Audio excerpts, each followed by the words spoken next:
The Protestant doctrine of imputed righteousness and nominalism.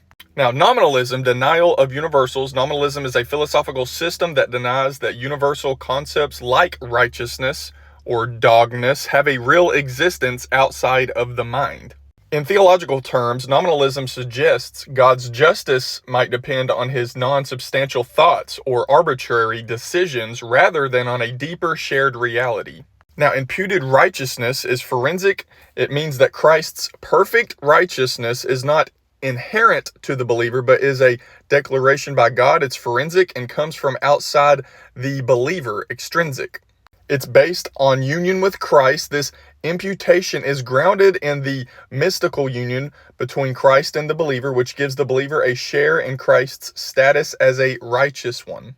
Now, why they are not the same, reality versus mental constructs. The core difference is that imputation involves a real, substantial righteousness of Christ, while nominalism views righteousness as a mere concept or label. God's justice for nominalism, his declaration of a sinner as righteous, might be based on his arbitrary decree. In contrast, the doctrine of imputed righteousness argues that God's justice is rooted in the substantial reality of Christ's obedience and death, which is a real, albeit alien, righteousness imputed to the believer. It's not a forensic fairy tale. We're actually perfectly righteous because it's Christ's righteousness, his perfect righteousness, which is what God requires. Now, both metaphysical realism and rather than nominalism and imputed righteousness are in the scriptures. And here's some different ones that Samuel Parkinson in his article presents. He says the legal line, guilty sinner's cross, is not an external or creaturely accident. It runs straight down the divine heart.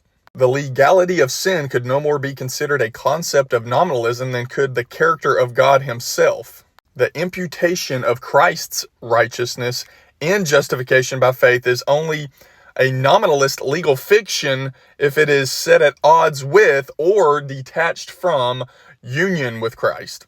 The perfect, active, and passive obedience of Christ is not an abstract garment that Christ weaves and the Father drapes onto the believer, but it is Christ himself. Christ himself is the garment.